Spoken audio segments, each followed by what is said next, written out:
现在可以告诉你，我们的侦察英雄燕双鹰和他的小分队，马上就要到达天津了。真的？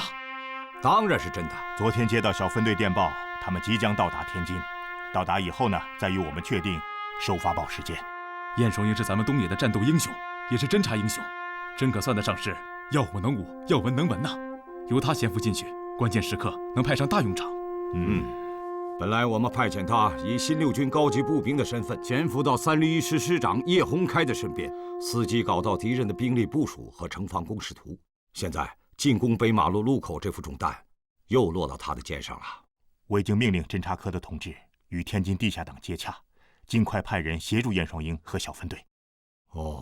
结果怎么样？他们联系到了马场区委的蔡书记，这是他的联系方式。非常好，有自己同志协助，工作就更便利了。是啊。首长，收报时间到了。好，走。好。什么一代名将，还不是做了阶下囚？不过他总算是派来了云队长和小分队的弟兄们，否则我和廖司令怕是要在共军的监牢里见面了。卑职不过是做了自己该做的事情，现在老夫人和小姐已安全到达天津，卑职也就此告辞。什么？你要走？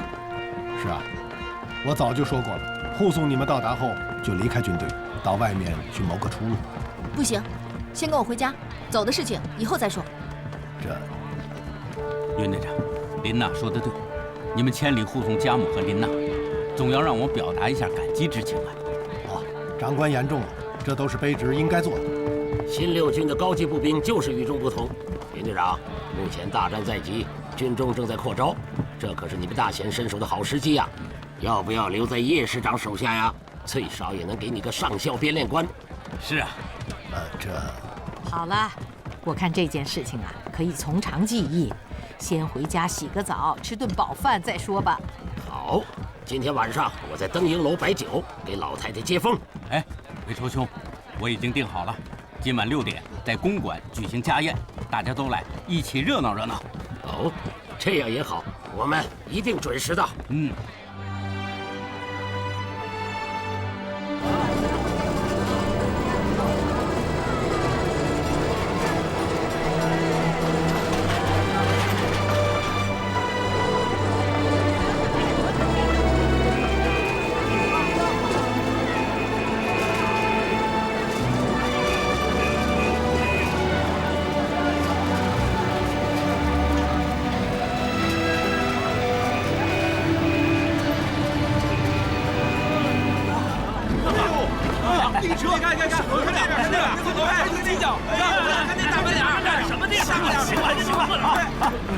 瞧你们那不开眼的样子，别忘了自己来干什么啊！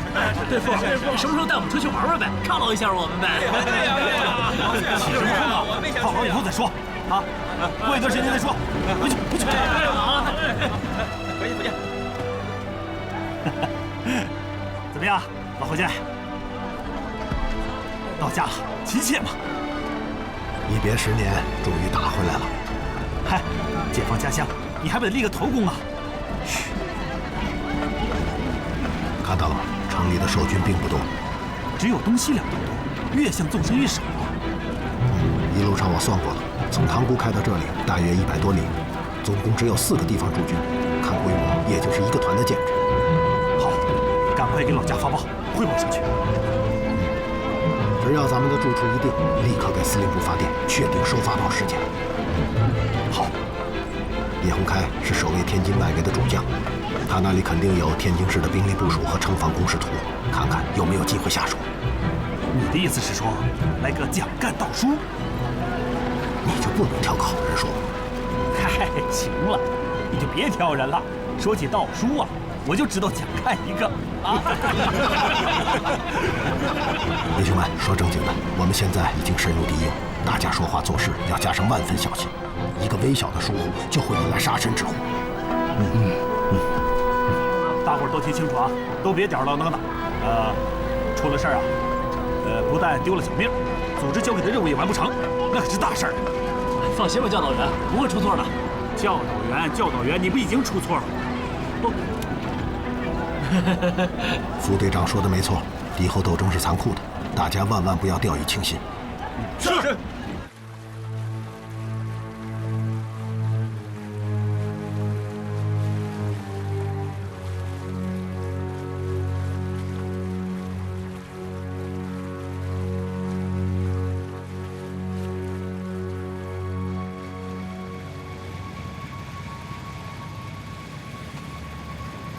侦撤！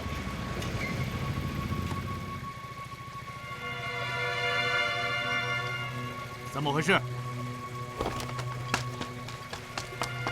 长官，发现一艘救生艇。哦。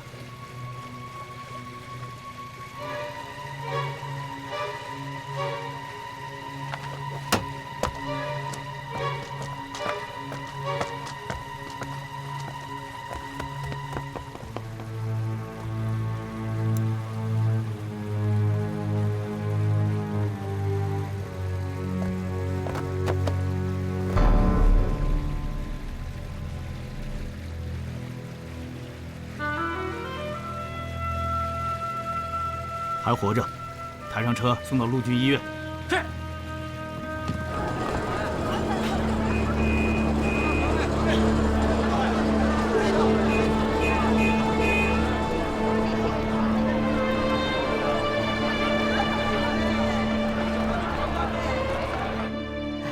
就这样几经周折，我们才被救了出来。太惊险了，听得我手心直冒汗了。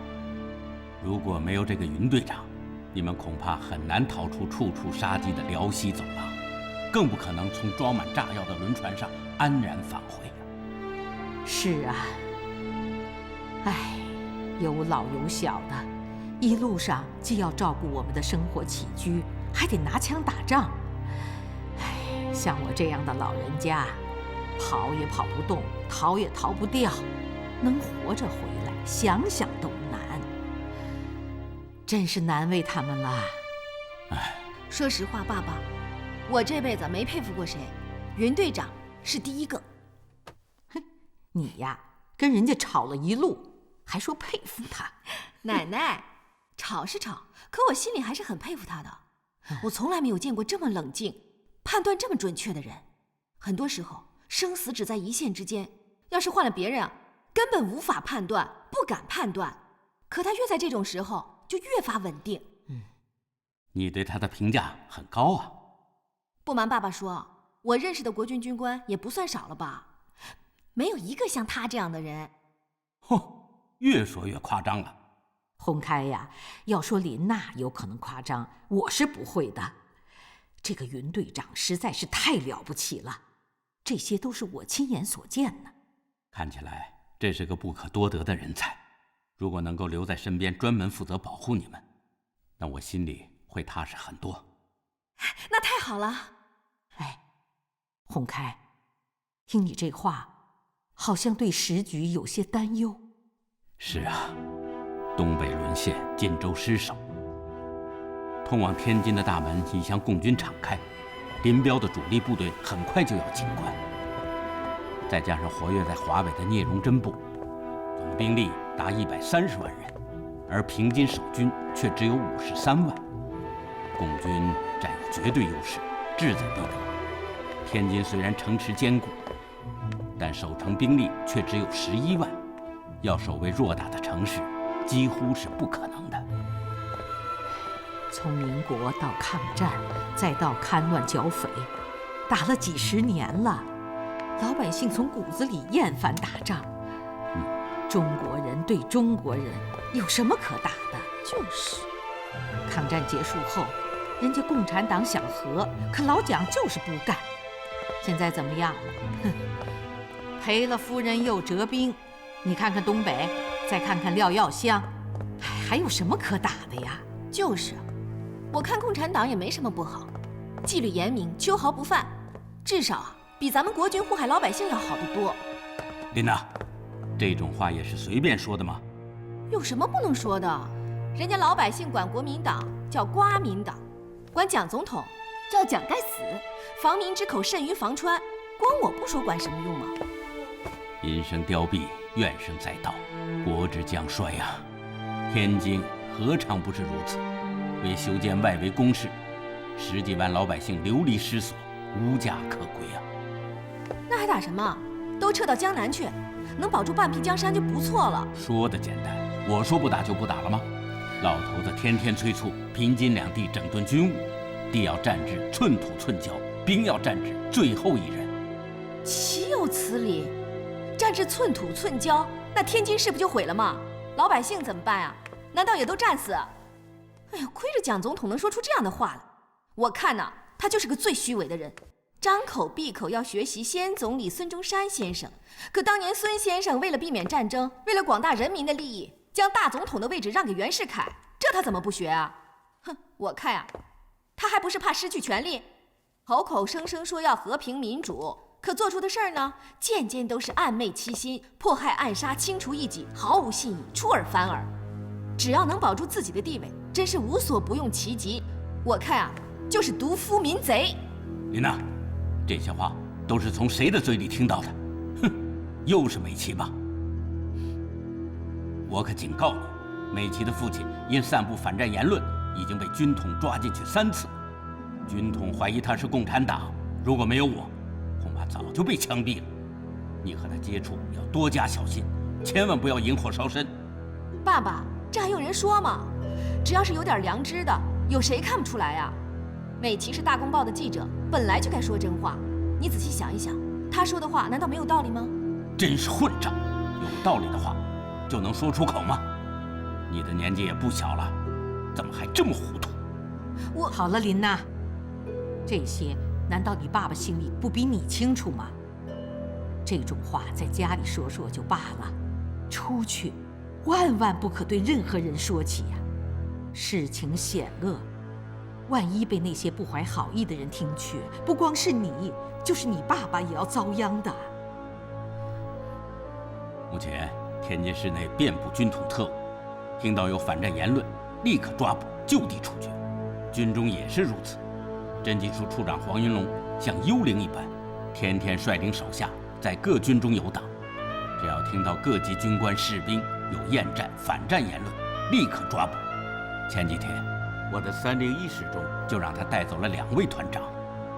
这些人做独裁者的爪牙鹰犬，不会有好下场的。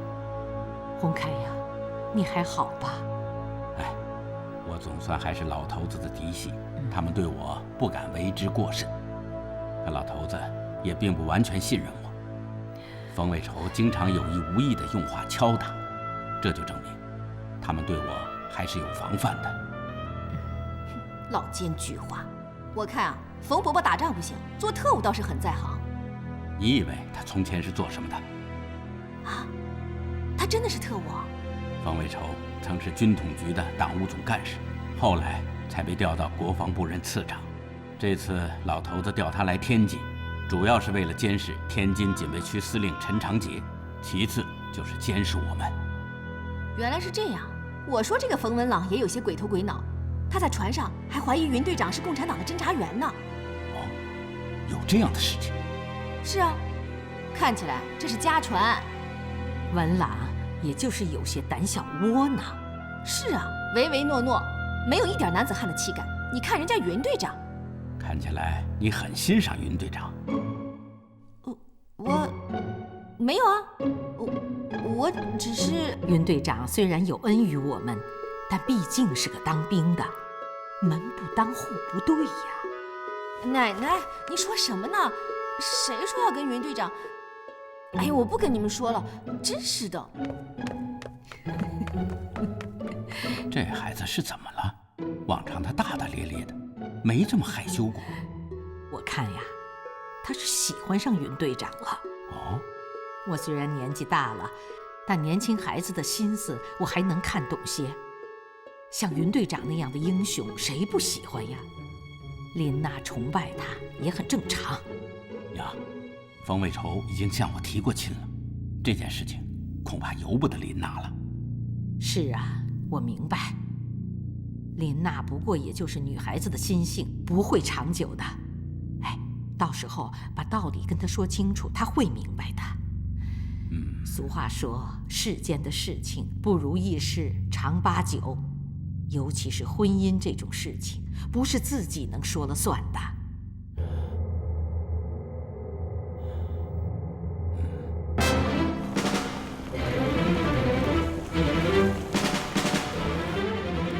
这儿，还有这儿。总前委给我们的任务是，在完成对京津两地敌人的分割任务后，将防地移交给兄弟部队，与45军、46军一道，迅速完成对天津外围的包围。我们很有可能担任主攻任务啊！啊，太好了！同志们早就盼着这一天呢。司令员、政委，你们快说说吧。参谋长，传达叶4首长指示，进攻天津要采取东西对攻、拦腰斩断的战法。天津市东西狭长，海河从中间流过，城市的南北靠金刚桥和金汤桥2座大桥连接。主攻部队从天津市的东西两端攻入城区后，要迅速占领金刚桥和金汤桥，斩断南北两岸敌人的联系，而后分割歼灭。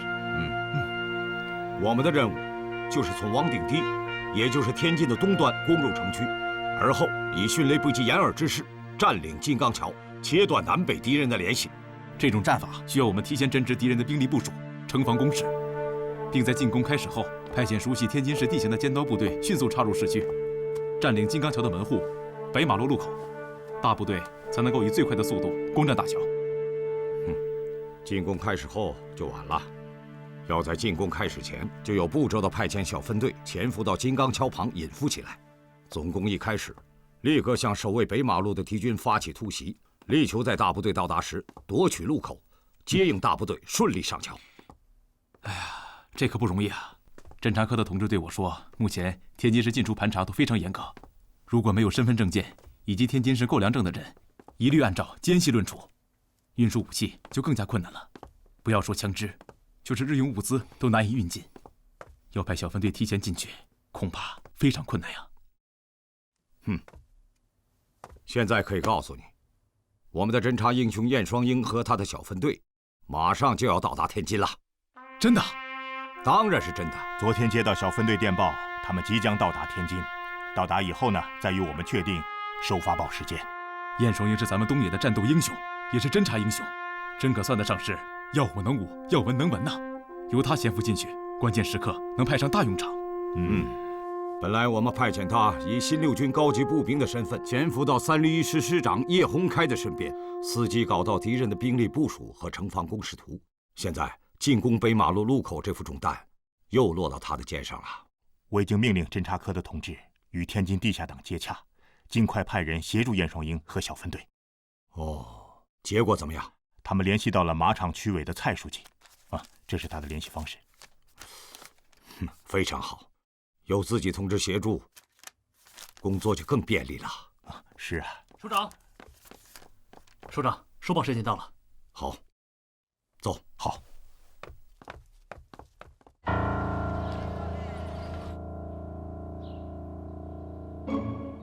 好家伙，这就是传说中的公馆啊！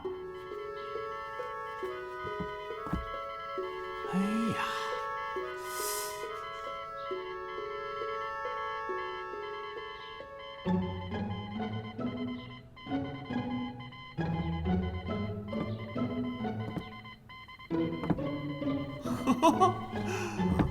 哎呀，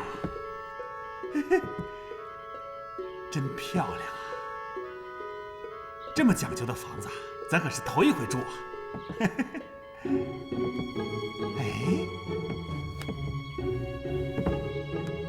哎呦，这墙上贴的都是花纸啊，真漂亮啊！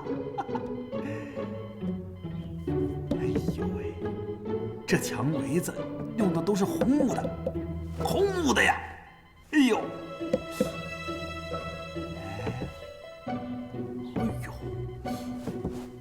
这是酒吗？这是？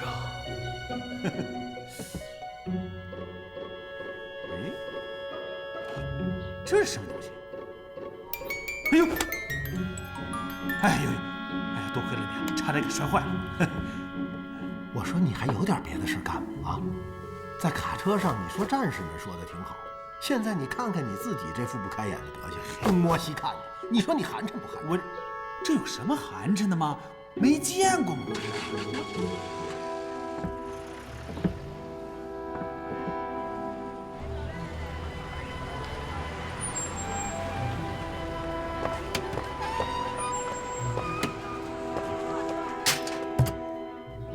不要以为住进叶洪开家就万事大吉了，这里是虎穴狼窝，大家行动要加倍小心，尤其是收发报，必须要找安全的时间做好隐蔽工作。明白。取得兵力部署和城防图后，要尽快离开叶家，夜长梦多。没错，这儿虽然看起来安全，但毕竟是敌人眼皮子底下，做事放不开手脚。怎么样，二勇，抄完了吗？队长，电报怎么说？你能等我看完吗？哎呦，往常你动作挺快的，怎么这一会儿磨磨唧唧的呀？是你自己心急。记住，有句俗话，不慌不忙才是内行。好，你内行，你内行，你快看吧。电报中说，咱们的纵队接到了主攻任务。真的，咱们接到了主攻任务。你看，不说吧，你比谁都着急；说吧，你要瞎打岔。好，行，那你接着说。司令员要我们尽一切力量，从叶洪开手中搞到天津守军的兵力部署和城防工事图，还有要我们在总攻当天提前攻克通往金刚桥的大门北马路路口，接应大部队攻桥。太好了，又有仗打了。你高兴什么？哦，你以为打北马路路口是闹着玩的？怎么了？金刚桥是联系天津南北两岸的重要交通枢纽，北马路路口是它的大门，敌人一定会派重兵把守。就凭咱们几个想要攻下北马路口，还不够给敌人塞牙缝的。有这么玄乎吗？那当然，攻下金刚桥和金汤桥，就意味着天津守军南北之间的联络被切断。你认为敌人会轻易放弃吗？哎呀，高兴早了。这个任务很艰巨啊！攻克北马路口不单单是兵力不足，火力配备也差得很远，因此不能仅仅依靠我们自己的力量，还要想想别的办法。好，司令部已经和河西区地下党蔡书记取得了联系，请他协助我们开展工作。好，太好了。最重要的是要在北马路附近找个地方安顿下来，只要总攻一开始，我们能够以最短的时间抵达北马路口，发动进攻。哦，哎，你不就是天津人吗？对那一带应该熟悉啊。据我所知，北马路附近都是些舞场、戏园子、曲社、书场唱戏的耍杂技戏法，说相声、唱大鼓的，没有驻站。这不白说了吗？咱也不能开个戏园子呀。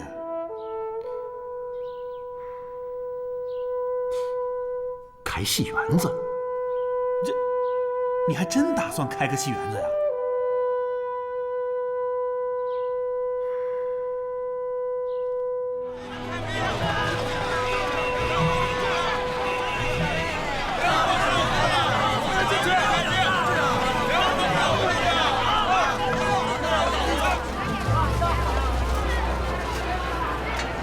哎，到了你了，接着就是北马路。不用找了。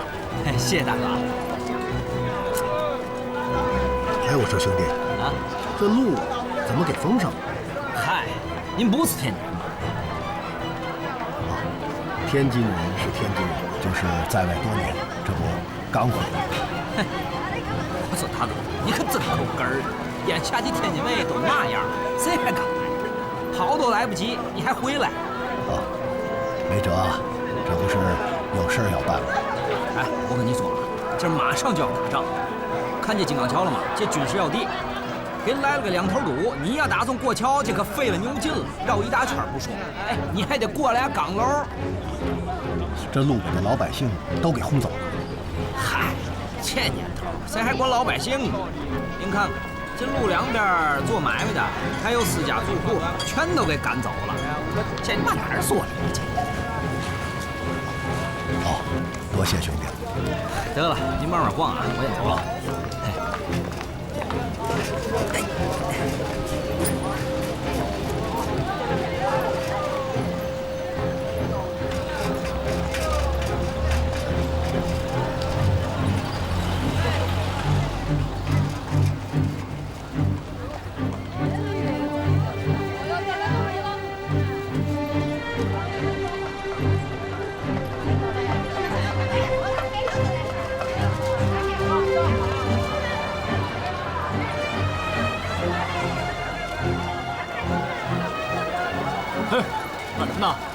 哦，老总，我这刚回天津，本来有个亲戚住在这儿，怎么这儿早就被征了。你去问问民政局，看看你亲戚搬哪儿去了。哦，是。啊。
先生，你找谁？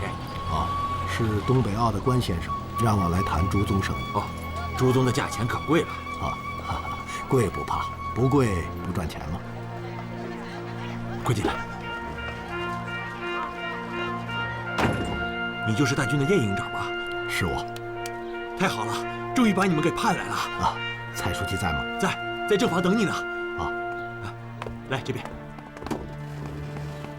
请。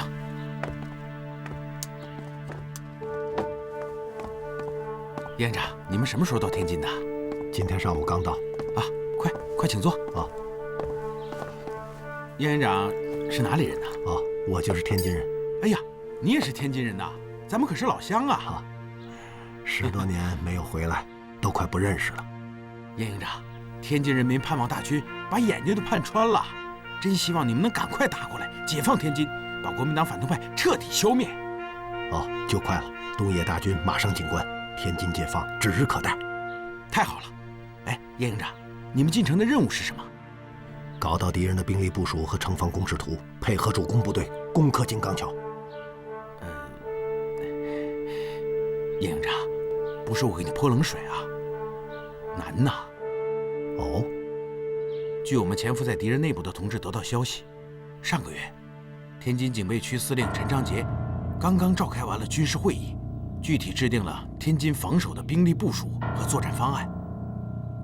方案共有4份，一份上报剿总，在北平的傅作义手里；一份在陈昌杰本人手里；另外2份，一份在副司令冯伟筹手里，另一份在作战厅厅长段志宏手中。叶洪开没有吗？叶洪开的301师驻守在天津外围，你们需要的城防工事图应该在他手里，但天津城内的兵力部署是不会给他的。在此之前，我们打入敌人内部的同志几次想要盗取段志宏手中的兵力部署，可都没有成功。段志宏是作战厅厅长冯伟筹的亲信，此人曾做过军统特务，老奸巨猾，阴险狡诈，兵力部署又是绝密文件，他看得比命根子还要紧，想要得到，恐怕是难上加难呐。蔡书记，你知道，如果得到了这份兵力部署，就可以确定敌人的守城部队主力放在哪里，就可以选择敌人的薄弱环节进行攻击。我们的炮弹将会准确地落在敌人头上，我们可以以最小的牺牲换来最大的胜利。可如果没有，我们就变成瞎子、聋子，战士们的牺牲就会成倍、成10倍，甚至成100倍的增加。是啊，叶营长，我理解你的感受。可是，不管花费多么大的力气，不管要付出多么大的代价，哪怕是牺牲性命，也要将敌人的兵力部署拿到手。可问题是，怎么样才能拿到？目前想要拿到兵力部署，就必须打入段志宏身边。我们初来乍到，无根无基，这几乎是不可能的。除非什么？蔡书记，你给我详细讲一讲这个段志宏。好，我们坐下说吧。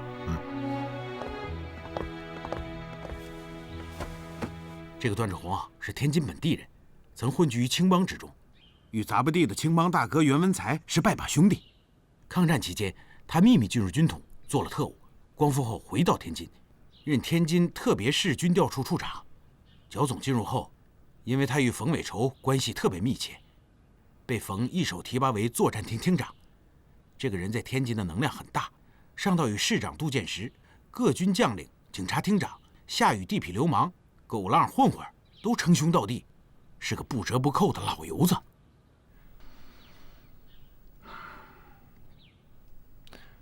不瞒蔡书记说，离开天津前，我也曾在青帮中混过。哦，因此帮会里的规矩我还懂一些。这个袁文才我听说过，青帮通字辈流氓，当时是杂不地的狗烂，什么上刀山下油锅剁手指头、煤糊烫腿，样样都干过。而且这个人脑筋好使，不像杂不地的烂流氓，只知道耍狠耍横。他结交了一批青帮大哥，很早就成了独霸一方的霸头。看起来叶营长对袁文才的情况很了解。的确如此，光复后，他靠着段志宏的势力，收留了大批地痞流氓和混混，组成了三合会。几年之间，三合会靠着偷抢拐骗、巧取豪夺，将五马路、罗斯福大道、金刚桥等地的很多商业、舞场、戏园子、曲社、书场都收到了旗下，在天津可以说是权势熏天。袁文才和段志宏是把兄弟？是的，这两个人沆瀣一气，狼狈为奸，可以说是天津一霸。如果能够进入袁文才的帮会，有没有可能接触到段志宏？如果真的能进入三合会的核心，是完全有可能的。可怎么才能在这么短的时间内打入到三合会核心呢？这与卧底到段志宏身边同样困难。这方面我训练有素。这是什么意思啊？目前形势紧迫，按照常规的办法很难成功，因此要出点奇招。什么奇招？蔡书记，请你利用关系帮我打听一下，谁和袁文才有矛盾。好。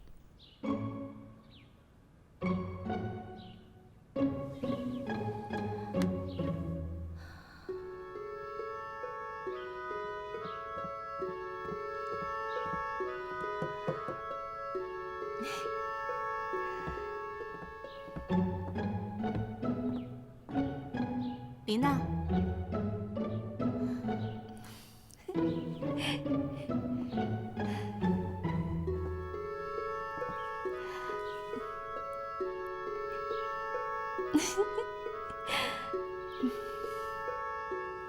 嘿，哎呀，美琪，是你啊！听说你回来了，我特地过来看你啊。太好了，我正想给你打电话呢。我看不像。刚才你在这儿木呆呆坐着的样子，明显就是在犯花痴。看你一见面就没正经的，是不是在想冯文朗？他有什么可想的？我想他干嘛呀？看来有新情况啊！你快点告诉我啊！没有，哪有什么新情况啊？得了吧，看你这副德行，明显就是单相思花痴病和爱情综合症的集中体现。你真不愧是干记者的，这小嘴儿跟小喷壶一样，一套一套的。爱情综合症是什么？又是你发明的新词儿吧？爱情综合症就是不知道为什么哭，也不知道为什么笑，突然心情会变得很抑郁，转眼便雨过天晴，被彩虹感动的流泪，被雪花飘落而心碎，时常痴傻地望着窗外，脸上还挂着似笑微笑的表情陶醉，就像你刚才那样。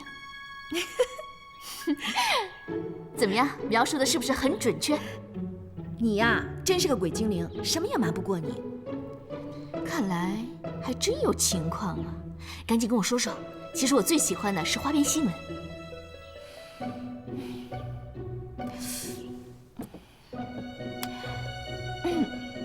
快点。这么说吧，有一个男人，他不听你的话，一意孤行，对你的意见嗤之以鼻，还经常和你拌嘴吵架。你为他好，他却从来不领情，你会怎么样？让他去死。可如果你偏偏喜欢他这一点呢？那你就是一个不折不扣的贱骨头。也许吧。那不知道你遇到这样一个人，会不会也变成一个贱骨头啊？行啊，听你的意思，这家伙还是个大情人呢。赶紧跟我说说，我来给你判断判断。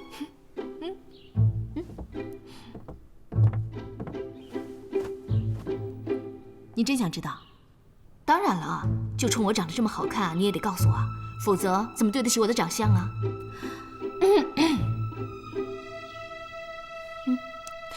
哎呦，这些日子不见，脸皮见长啊！算了，反正你也不想听，我还是不说了。哎呀，你说嘛，脸都被你掐了，你还不说？我不贫了，听你说。这可是你说的啊，不许插嘴，安静的听我说。事情啊，要从我们困在丰城说起。哇，你一定要队长回来了。二友，到门口守着点。是，去吧。哎，怎么样？快说说。快说呀！我见到了蔡书记，他告诉我，叶洪开的301师负责守卫天津城外，因此我们需要的城防工事图应该在他手中。哦，哎，那兵力部署图和作战方案呢？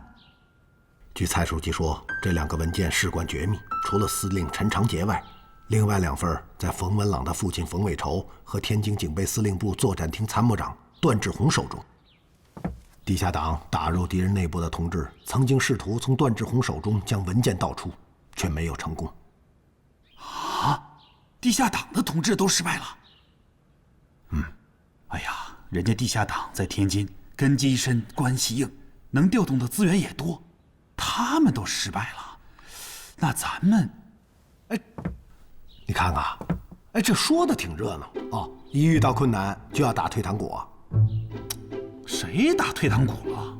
你呀。我就是想说，这个任务很难，跟打退堂鼓有什么关系？要不是我说的早，这退堂鼓的话早就说出来了。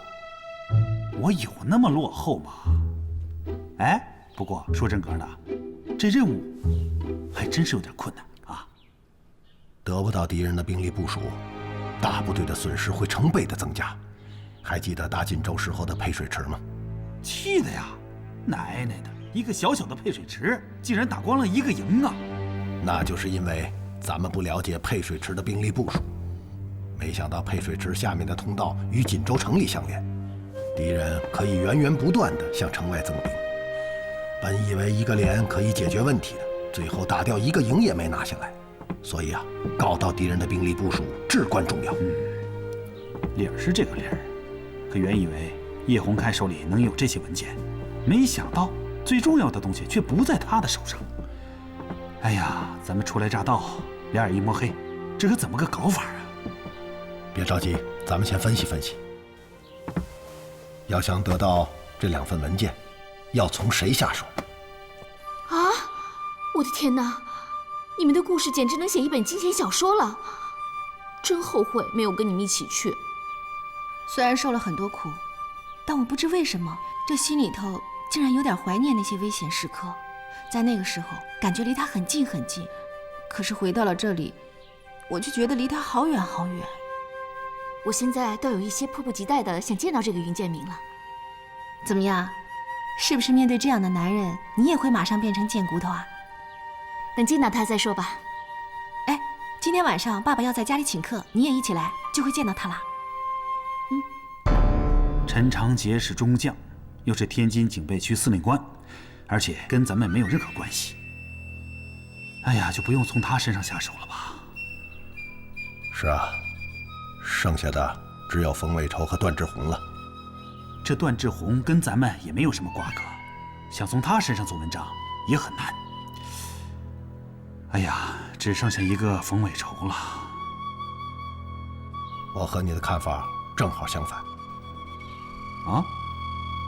你想一想，冯伟筹同样是国民党高级将领，中将军衔，身边的守卫肯定非常严密，再加上他是冯文朗的父亲，俗话说由父看子，咱们反过来来个由子看父。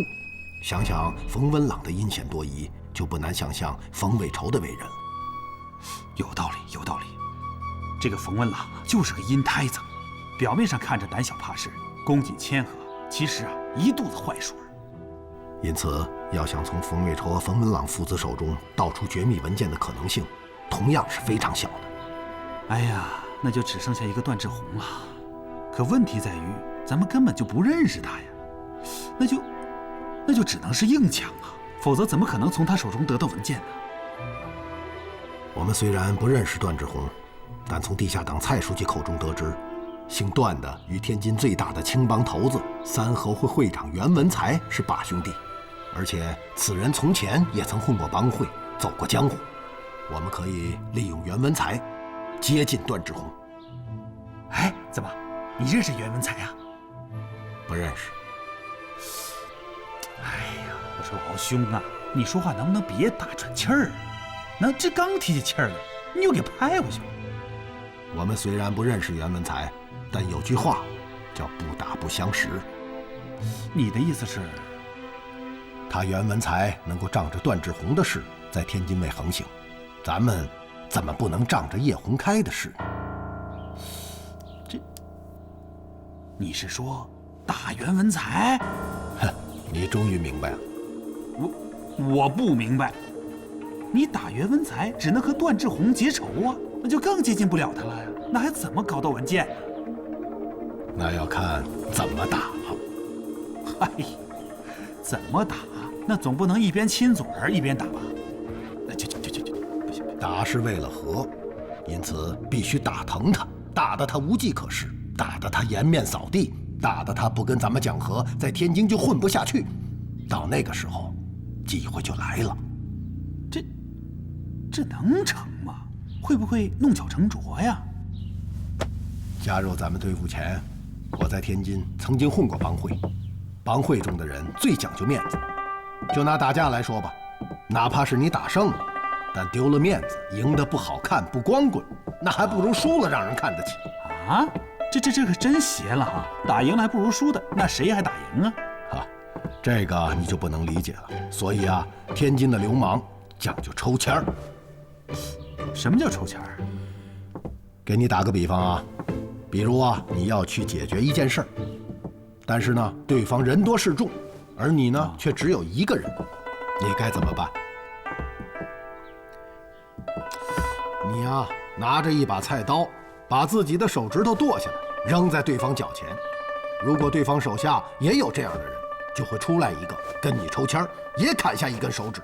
于是你再砍第二根，直到对方服了，给你面子，这事情就解决了。哎，可对方如果一拥而上呢？不会，有句话叫衙门靠王法，江湖靠规矩，这就是江湖上的规矩。坏了这个规矩，不管是谁都无法立足。哎呦，这叫什么玩意儿啊？这不叫自残吗？对，自残。什么滚钉板下油锅、砍手剁脚、烧红的煤球往大腿上放，不一而足，为的就是在气势上压倒对手，体体面面地解决问题。可如果你不是这样，而是靠着人多势众或者低三下四的求人帮忙达到目的，即使赢了，也让人看不起。哦，明白了，就是为了赌口气儿，争个面子。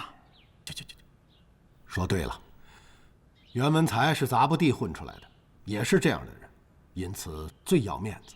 只要你打得他颜面扫地，那比杀了他还要难受。那如果是这样的话，他为什么不杀了我们，还能跟我们讲和？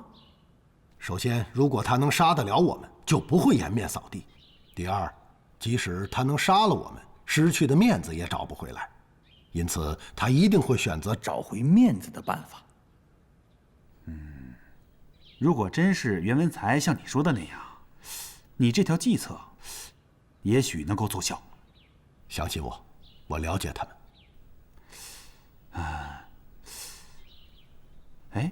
叶洪开手中的城防工事图同样重要，而且它是近水楼台，我看必须先解决这个，才能跟袁文才开战。说的一点不错，目前我们的任务是以最快的速度从叶洪开手中盗取城防工事图，与此同时，在北马路路口盘下一个曲社、书场或者戏园子，依靠地下党的同志找到与袁文才有矛盾的人或者事，以此为引，引发与袁文才的矛盾。哎呀，幸亏啊，城防工事图就在叶洪开的手中。我们刚到的时候，叶琳娜带我参观了公馆，整个2层都是叶洪开的办公区，守卫极其森严。办公室就在2层东头的套房中。怎么，你想潜入办公室盗取城防工事图？可是，你怎么就能确定图在家里的办公室中？也许叶洪开把它存放在军部了呢。参观的时候，我看到，不光办公区戒备森严，叶洪开的办公室门前还另设2名荷枪实弹的警卫。你想一想，如果不是存放着重要文件或者金条、现钞等物，怎么可能守卫得如此严密？有道理。这不过是我的推测，可不管城防图在不在，总要进去探个究竟。如果不在这儿，我们再想别的办法。是啊，不入虎穴，焉得虎子啊。今天晚上叶洪开大摆宴席，所有人都在楼下，这可是个千载难逢的好机会。今夜就动手。迟则生变。进来。队长，孙副官来了。请他进来。孙副官，请进吧。云队长，高队副师长吩咐领了2套新军服，请2位晚宴时穿，不知2位是不是合身？谢谢。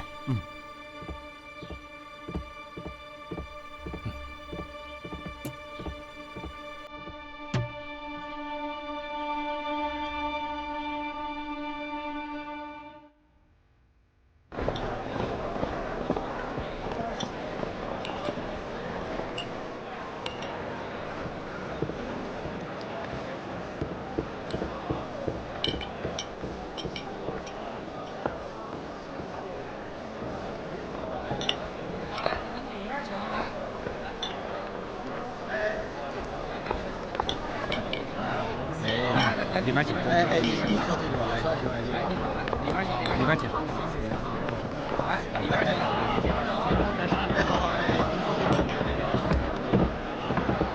大哥你好。是啊，回来了，这一切都过去了。爸爸，奶奶，你先聊，我先过去。好。叶伯伯，奶奶。美琪来了。叶伯伯，我这个小麻雀又来惹您讨厌了，你不会把我赶走吧？你父亲与我是莫逆之交，你就再有什么不对，伯伯也不会在吃饭的时候把你赶走，那不成了砸人家饭碗吗？这就是叶师长的千金琳娜，不但人长得漂亮，还是斯坦福大学的博士。听说冯副司令的公子与她恋爱，2家马上就要结成亲家了。真的，我觉得这才叫做门当户对啊！是啊，高师长到。美琪啊，你们聊，我去照应一下。叶伯伯，您忙。娘，我去了。去吧。奶奶，我带美琪去那边跟几个朋友打个招呼。去吧。走。小姐，来。之前办这个事真不错。跟你说，这事儿可……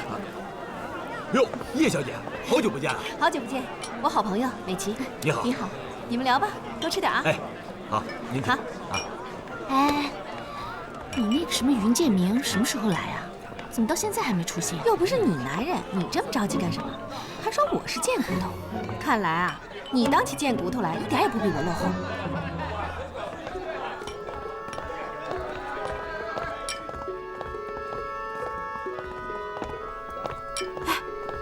来了，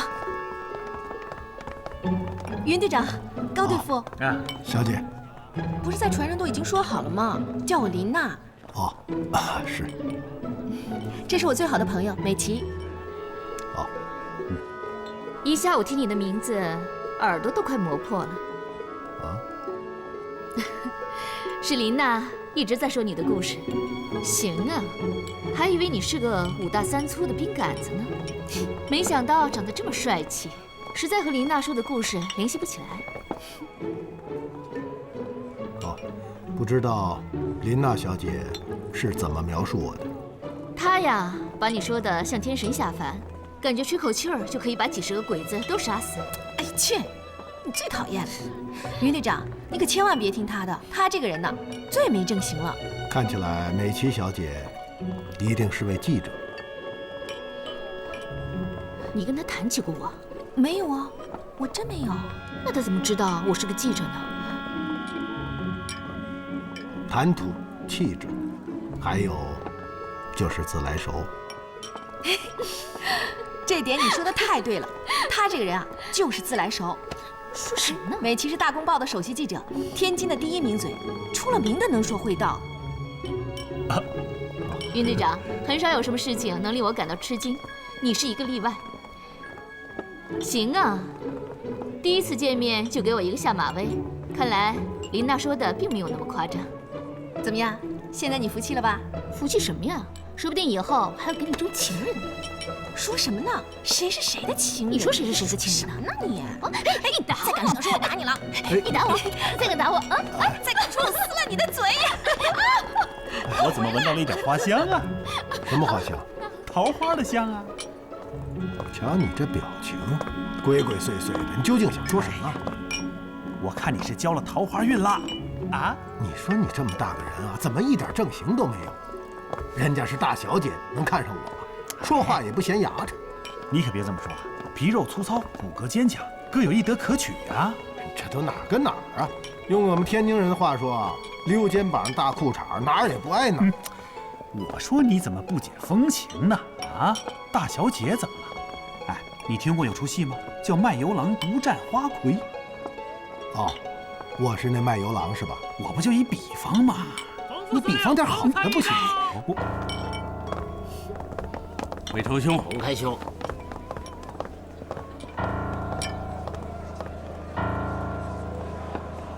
冯文朗来了，行啊你，旧好新欢齐聚一堂，今天晚上你够忙的了。闭嘴！琳娜，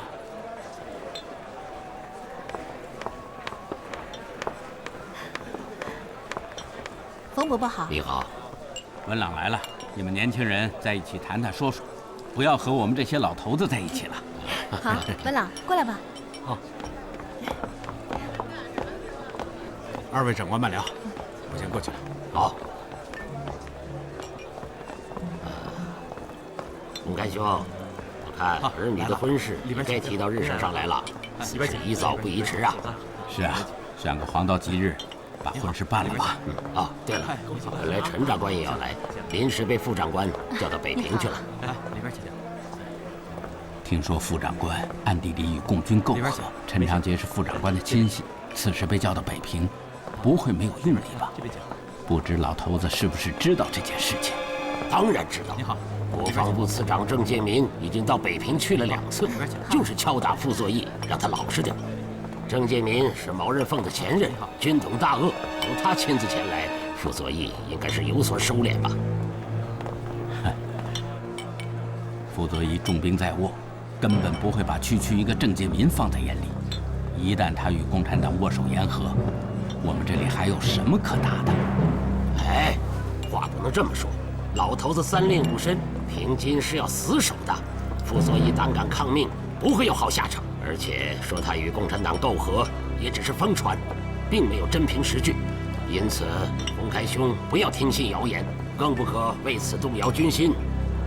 问题在于军心不动一摇，共军将以100万之众直击平津，这是早晚的事情。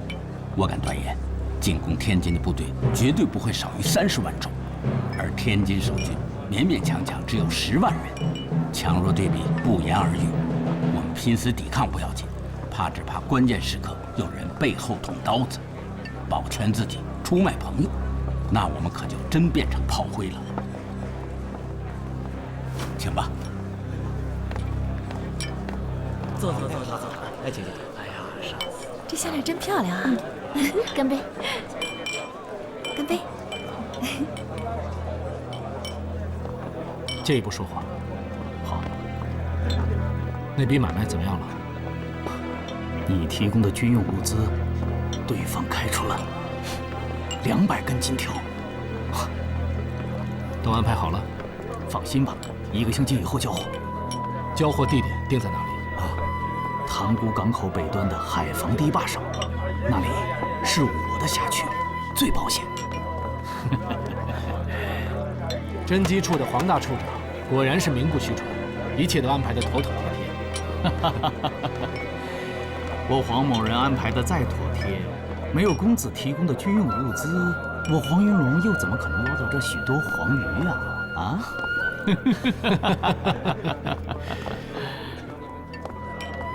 倒卖军用物资是要掉脑袋的，这件事千万要保密，否则你我都得完蛋，就连我爹也脱不了干系。哎呀，你就放心吧，保证万无一失啊！哎，对了，那天我到海防堤坝确定交货地点，发现了一艘救生艇，那艇上有个重伤的人。哦，跟我有什么关系？哼，你还别说，跟你还真有点关系。什么意思？此人是从崇明轮上逃出来的，叫云建明。什么？是他？他对我说认识冯公子，他没死。他现在在哪儿？陆军医院。他还说，救你们的那个云建明云队长，是冒名顶替的共党谍报。一点没错，我一直怀疑，只是没有证据。而且我看林娜好像对这个人很有好感，甚至什么？甚至已经喜欢上他了。哼，这个姓云的长了几个脑袋，敢在老虎口里夺食，我看他是不想要命了吧？不要小看他，他可不是一个凡人，冷静镇定，从不慌乱，具有钢铁一般的神经。在船上，我暗中安排云建明与他对峙。想不到云建明竟被他说得哑口无言，理屈词穷，这也真算是天大的笑话。真的居然被假的说得哑口无言。我这一辈子还是第一次遇到这种事情。公子，要我说，你就是心肠太软了。就冲他敢对公子的女人起义，就该直接干掉他。唉，无凭无据，很难下手啊。哎呀，要什么证据？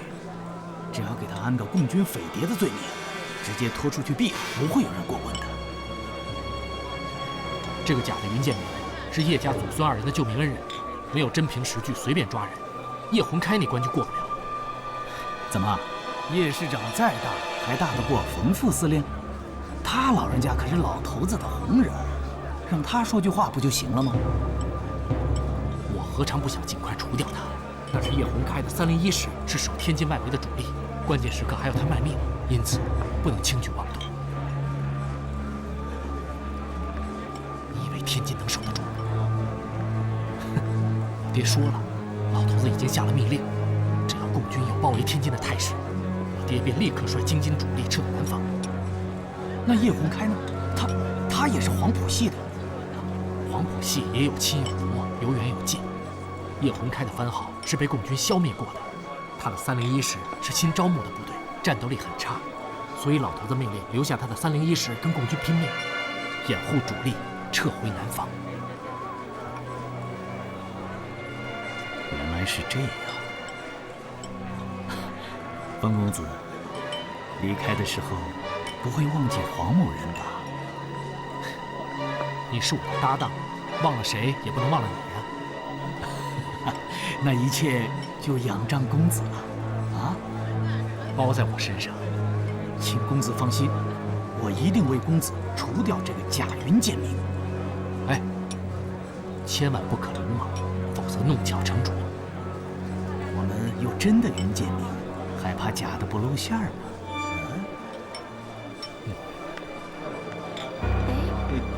刚来啊？刚来，哎，真巧啊！来，坐。看到了吧？叶家所有的人呢都在客厅里，这里的地形非常有利，仅靠走廊和楼梯不惹人注意。开席后我偷偷溜走，你和弟兄们在这儿应付，我得手后会尽快返回。嗯，没问题。哎，平常没钱喝酒，逮着不要钱的，还不得玩命喝啊？悠着点，就是敌人的命是自己。哎，瞧你，我不就那么一说吗？平常啊，咱们东北的小勺随便都能喝上一截，在这儿还能撂给他们？啊？回去后立刻动手。如果今夜行动成功，我们就尽快离开叶家。哎，我跟你说，咱们初来乍到，这儿的情况还不摸门，你可千万小心啊。别说了，走了慢慢。云队长，高大夫。王参议，王参议，我给二位介绍一位我的好朋友，这位是天津警备司令部侦缉处黄云龙，黄处长。久仰久仰。刚才听冯公子说，云队长和小分队弟兄们的义勇之举，我黄某是万分钦佩。不敢，黄处长过奖了。我和冯公子是至交好友，二位也是冯公子的朋友。公子，我看这样吧，明天我做东，在登英楼摆宴，请上林娜小姐，为云队长和弟兄们接风洗尘。这好，我看就这么定了，啊，林队长。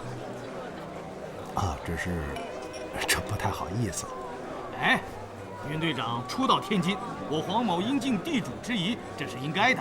云队长务必要赏光呀！啊，那就多谢了。云队长，在天津地面上有什么事儿，尽管说，只要我黄某力所能及的，一定竭尽所能啊！黄处长可是天津的地头蛇啊，侦缉大队防共防匪，整个天津卫没有他们管不着的地方。那是。今后还少不了麻烦黄处长。好说啊！好啊，没问题。先失陪一会儿。魏姐，陪我过来一下。你这身军装好帅呀！那就这么定了。好。文朗。琳娜。你们在说什么？黄处长说明天要请云队长和弟兄们在登英楼吃饭，还要我请下你。黄处长怎么这么客气啊？哎，云队长初到天津，卑职理当一尽地主之谊嘛！啊！云队长可能有所不知，黄处长在天津那可是赫赫有名。只要是平民百姓、小商小贩、工人农民，还有教授讲师，只要你无权无势，听到黄处长的名字，保证你吓得神飞胆丧、魂销骨立。为什么一定是无权无势的人才怕黄处长？有权有势的人，黄处长巴结还来不及呢，哪敢让人家害怕呀？就好像在冯公子面前，黄处长乖得像只小绵羊一样；可到了无权无势的老百姓面前，黄处长立马就变成了张牙舞爪的大狮子。行了，你嘴上积点德吧，人家黄处长都让你说的不好意思了。美琪小姐言重了，话也不能这么说。黄处长身为侦缉处的处长，职责就是防共防匪，维护天津市的社会治安。没有他们，老百姓怎么能过上平静悠闲的生活？又怎么可能有这样的家庭聚会？是你过着平静悠闲的生活，老百姓可是生活在水深火热当中。你知道现在市面上的粮价多少？300法币买不到1斤粮食，更别提肉蛋副食了。从东北跑回来的败兵聚集在一起，当街要饭，不给就砸就抢。那些百姓心惊胆战，这样的日子能叫平静悠闲吗？这当然也是实情。说到侦缉处防共防匪，维护治安，我倒想问问黄处长，你们侦缉处的特务见人就抓，敢发几句牢骚就拉去枪毙，这些人里面到底有多少是共，多少是匪？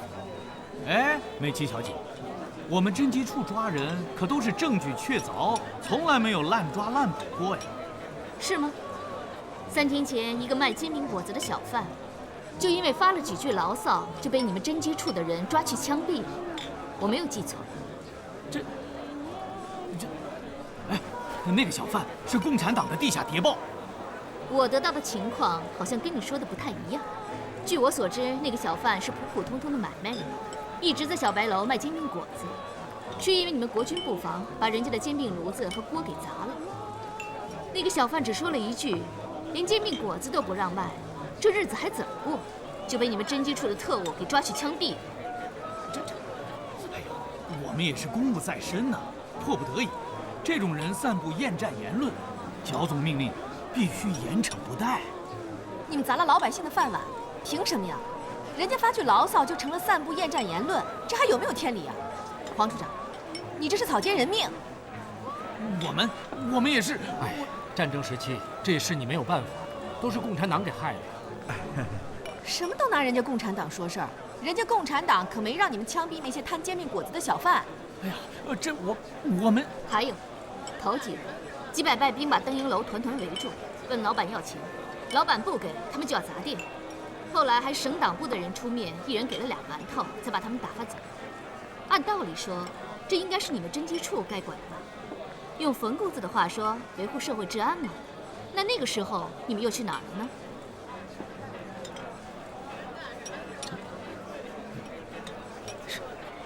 好了，美琪，你少说2句吧。有时底下人做事难免过激，偷懒耍滑的事也很常见。这些事不能都怪在黄处长身上。你这个人呐，一点原则都没有，任人唯亲，就会打马虎眼、抹稀泥。哎，我这怎么是抹稀泥啊？我说的也都是实话。眼下天津的局面异常混乱，这也不是黄处长一个人能控制的。哎，是啊，我们也就是竭尽全力而已。还有一件事情，不知道黄处长知道不知道？哦，什么事啊？有人倒卖军需物资换取黄金。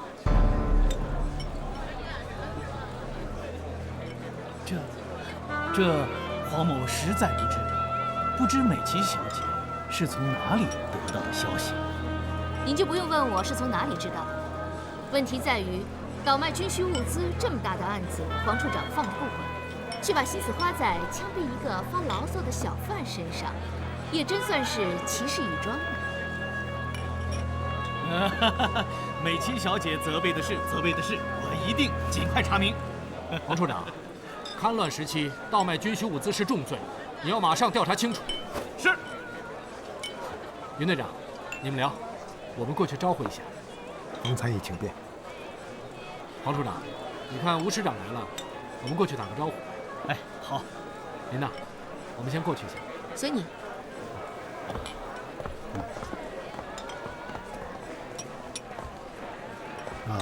美琪小姐一张利口，说的这2位无地自容，惶然离去。什么防共防匪维护治安，明明就是打着防共旗号，搜刮民脂，草菅人命，巧取豪夺，背地里干那些见不得人的勾当。你刚才说倒卖军需物资是谁啊？除了你未来的夫君，还能有谁？文朗。我是听我码头上的朋友悄悄跟我提起的。说在码头上搬运军需物资的都是军官，拿的是冯副司令的手谕和冯文朗的批件。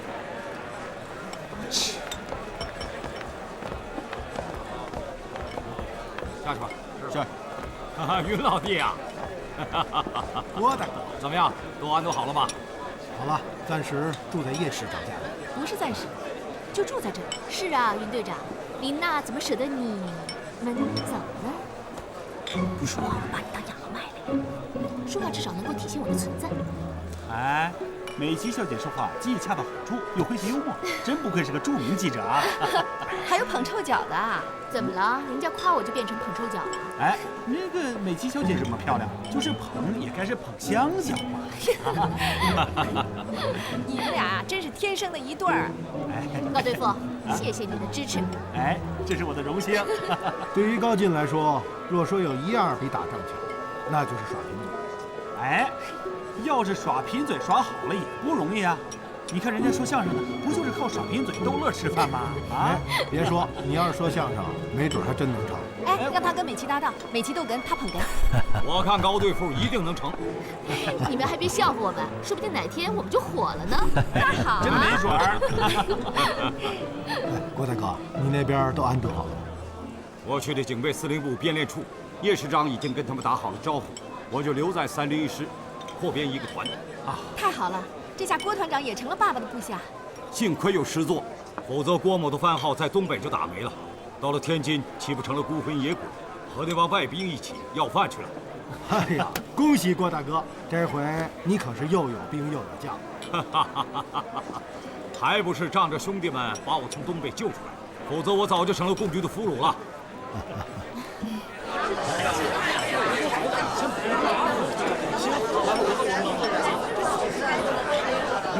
王处长，吃好喝好，一会儿一起喝啊！好，走吧。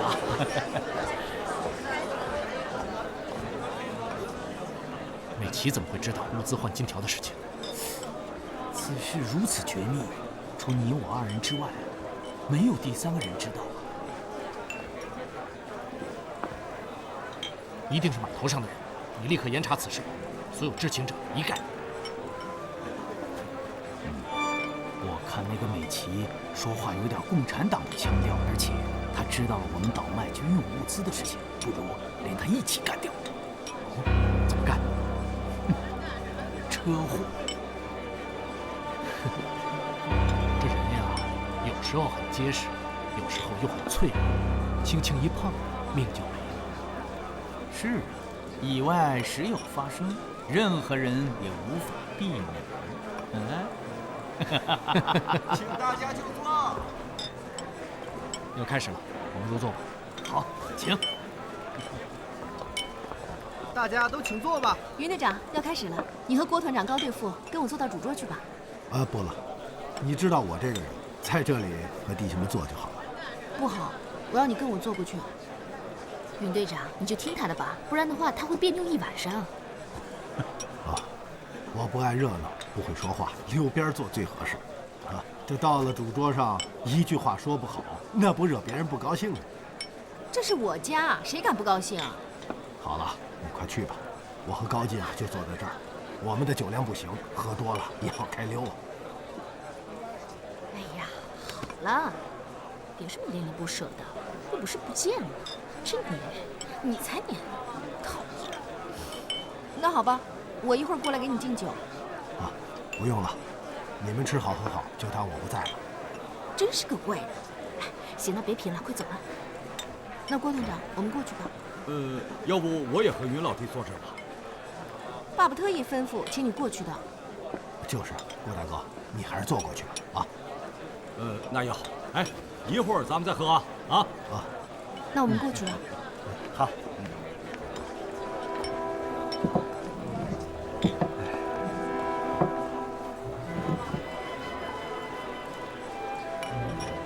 刚刚美琪那番话，那真叫结实，句句捅他那王八蛋的心窝子上。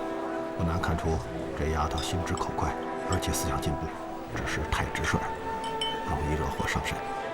哎，想不到冯文朗这家伙还倒卖军需物资，这可是要掉脑袋的呀！他和那个黄云龙一狼一辈，我看姓黄的邀请咱们吃饭，就是黄鼠狼给鸡拜年，没安好心。咱们一定得多长个心眼。咱可是叶师长的座上客，他敢怎么样？我已经闻到了危险的气味，道出城防工事图后，我们要尽快离开。诸位，请安静，听咱们的主人叶师长讲2句。诸位，今晚叶某在公馆设宴，主要是为了家母和小女从东北安然返回，为他们接风洗尘。我要感谢一路保驾护航的新6军特勤处云队长和小分队的弟兄们，感谢冯副司令和诸位能够拨冗前来。叶某以薄酒敬大家一杯。来，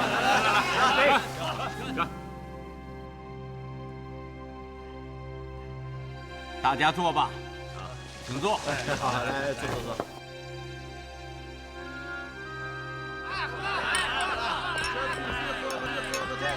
来，谢几位一杯。各位，干啊！干了啊！干了啊！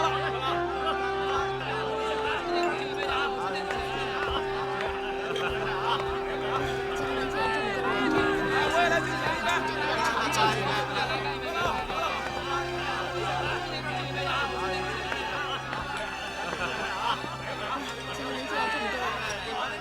兄弟，我跟你说啊，高老弟，你和云老弟，你们大家都是我的亲兄弟。尤其是云老弟，今后有什么事情只管告诉哥哥，有哥哥在，绝不能让你们吃亏。好，郭大哥，今后少不了麻烦你。来，干了！干了啊！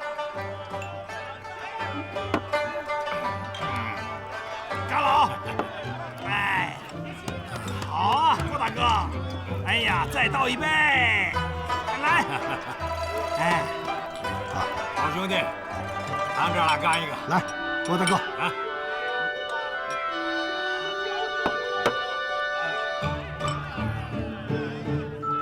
兄弟，哥哥现在我有一个团在手，谁他娘的我也不在乎。是是是，你放心，放心，有哥哥在，有哥哥在，哎，绝不能让我们吃亏。对，哎。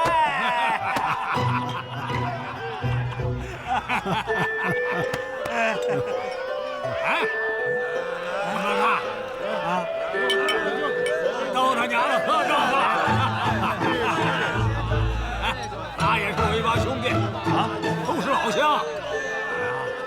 我就跟他们喝两杯，拼个高下。好，高进，扶着郭大哥。慢点，慢点。